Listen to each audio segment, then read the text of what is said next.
Halo kawan, assalamualaikum warahmatullahi wabarakatuh. Dan jumpa lagi sama saya Samdin di Karisma Channel tentunya. Nah, oke kan semuanya, hari ini kita membahas sebuah laptop terbaru dari Asus di varian VivoBook yang dibanderol di angka 10 jutaan rupiah.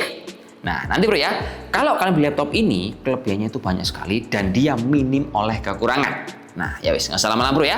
Langsung aja kita bahas, inilah dia Asus VivoBook 14 M1407KA yang menurut saya laptop ini proper untuk bisa menunjang kebutuhan yang paling rendah, tengah hingga yang paling atas. Karena gini bro ya, kalau kita melihat kelebihan laptop ini, dia itu pas kita riset ada di 4 buah poin utama. Pertama, secara tampilan, laptop ini punya bodi tipis, bobotnya enteng, tampilan cakep. Kedua, secara performa, laptop ini dapur pacunya udah ngebut karena pakai prosesor AMD Ryzen AI 5 3310 plus VRAM VGA-nya bisa kita maksimalin tuh hingga di angka 8 GB. Ketiga, RAM-nya upgradable. Keempat, fitur laptop ini melimpah ruah, termasuk sistem security dan juga untuk penggunaan yang lain. Nah, jadi kalau kita bedah pertama, menurut saya kita harus lebih konsentrasi pada speknya dulu. Karena gini bro ya, setelah kita tahu speknya, nanti teman-teman akan otomatis mengetahui kalau udah beli laptop ini cocok dipakai buat software apa aja. Secara dapur pacu, laptop ini pakai AMD Ryzen AI 5 3310. Nah, prosesor ini dia itu punya speed maksimal di angka 4,5 GHz. Lalu untuk NPU-nya dia sudah punya up to 50 TOPS. Nah, dengan prosesor ini saya yakin semua kebutuhan teman-teman yang berbasis AI ini akan lebih mudah dan juga lebih terbantu. Kedua, untuk VRAM VGA dari VGA ini kan dia ada bawaan dari AMD Radeon Graphics 820M. Nah, untuk VRAM VGA-nya nanti teman-teman bisa setting tuh di dalam settingan BIOS atau settingan di My Asus, bisa kita maksimalin di angka 8 GB. Lanjut untuk RAM-nya, laptop ini udah dikasih 16 GB DDR5. Menariknya RAM ini dia tersolder tapi udah dikasih satu buah slot kosong lagi. Berikutnya untuk penyimpanannya udah dikasih M.2 NVMe Gen 4, kapasitas 512 GB, speednya juga kenceng di angka 6700-an. Sama untuk softwarenya, laptop ini termasuk lengkap. Udah ada Windows 11, OHS 2024 ada, atau bisa pilih yang varian M365.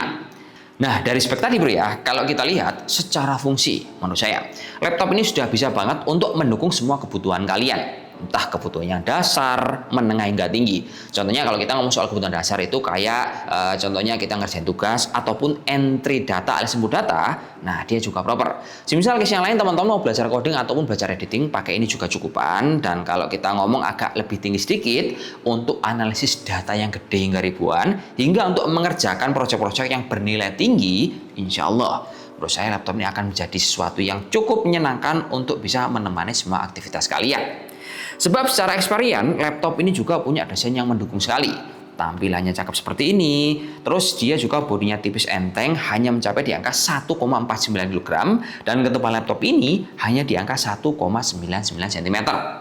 Berikutnya, semisal teman-teman mau pilih varian warna, yang kita bahas ini kan dia warnanya silver. Nah, selain silver, teman-teman bisa pilih yang warna gold ataupun warna blue, tinggal disesuaikan sama selera.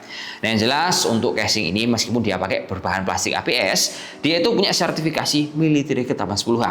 Jadi nanti semisal teman-teman menggunakan laptop ini entah di luar ruangan atau barbar sekalipun, teman-teman nggak usah khawatir engselnya akan gampang bermasalah ataupun di bagian part yang lain. Geser lagi ke bagian layar, menurut saya laptop ini layarnya cukup nyaman dipakai. Nah, dia itu punya bezel tipis di ketiga sisi. Terus untuk hardware layarnya, laptop ini dia pakai panel IPS. Nah, panel IPS ini dia itu kecerdasannya di angka 300 nit, akurasinya di angka 40% NTSC, dan jenis layarnya dia tuh anti glare.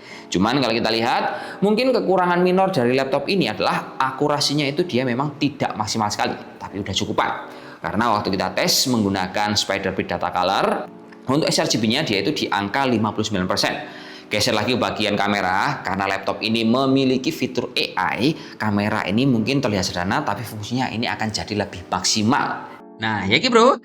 Jero lupa teman-teman. Nah, ya ini bro ya. Dia adalah hasil pengujian dari kamera punya Asus VivoBook M1407K. Dia pakai hardware 1080p 30 fps. Kemudian untuk parameter fisik dia juga ada di bagian atas ini. Serta kamera ini juga bisa berfungsi ganda sebagai sistem security. Nah, jadinya kalau kalian mau login bisa manfaatkan fitur ini. Terus misal untuk kebutuhan meeting online, karena laptop ini punya fitur AI, jadinya teman-teman bisa manfaatkan fitur Windows Studio Effect. Salah satunya bisa pakai background blur seperti ini, atau nanti teman teman-teman juga bisa memaksimalkan untuk fitur dari mikrofonnya. Entah mengaktifkan AI noise cancelling atau buat meeting berbarengan. Gimana? Cakep kan? Cuma 10 jutaan loh ini. Geser ke bagian keyboard, pas dipakai buat ngetik, menurut saya dia feel ngetiknya comfort, nyaman. Nah, terutama di bagian keycapnya bro ya, dia itu juga ada lekukan, serta ada fitur utama baket warna putih di tombol F4.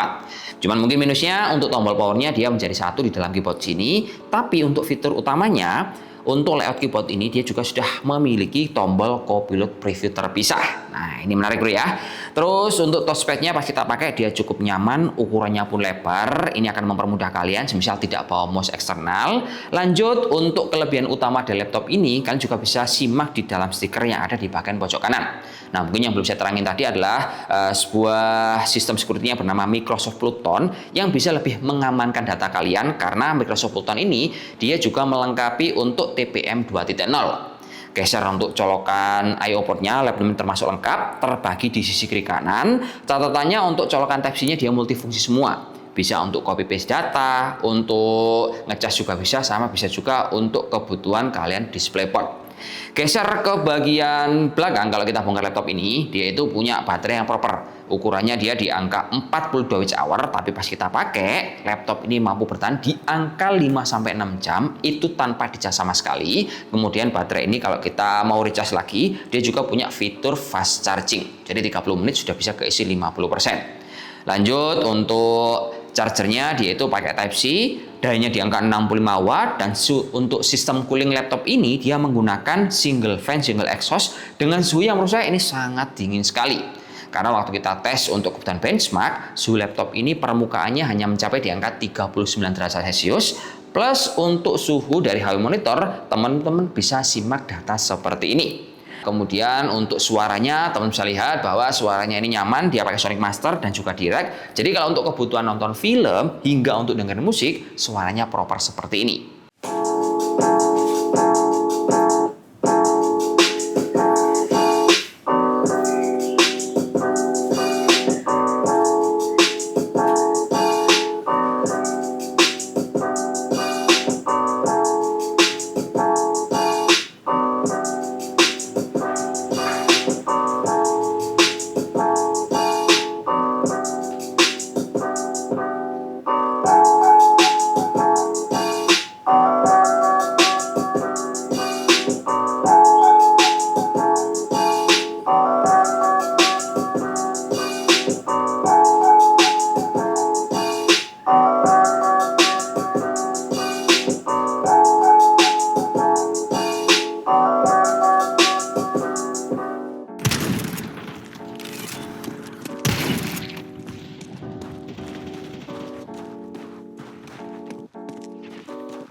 Lanjut kawan, kita akan masuk ke segmen mendang-mending. Yang dimana, seperti biasa, laptop yang kita bahas akan kita compare sama merek lain. Cuman permasalahannya, kali ini laptop ini kalau kita cari yang speknya plek ketiplek sama di merek lain, nah dia itu nggak ada bro. Jadi untuk tolak ukur kali ini, kita lebarkan sama-sama laptop 14 in tipis di harga 10 juta rupiah.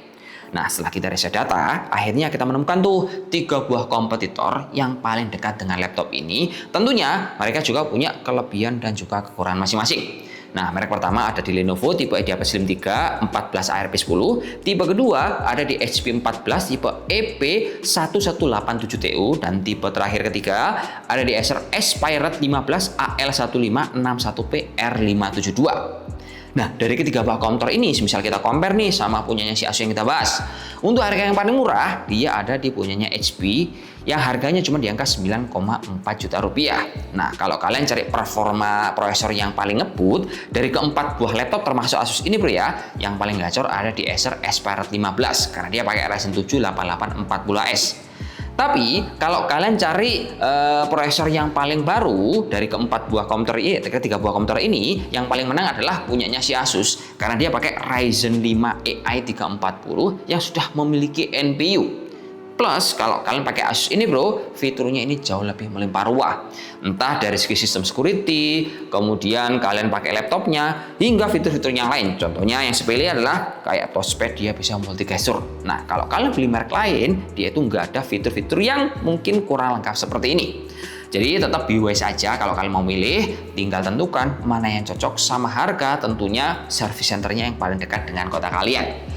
Ya wis kita aja bro ya. Saya akhiri dulu. Assalamualaikum warahmatullahi wabarakatuh dan salam jos. Semoga bermanfaat kawan. Oke, jangan lupa subscribe dulu. Oke, sudah.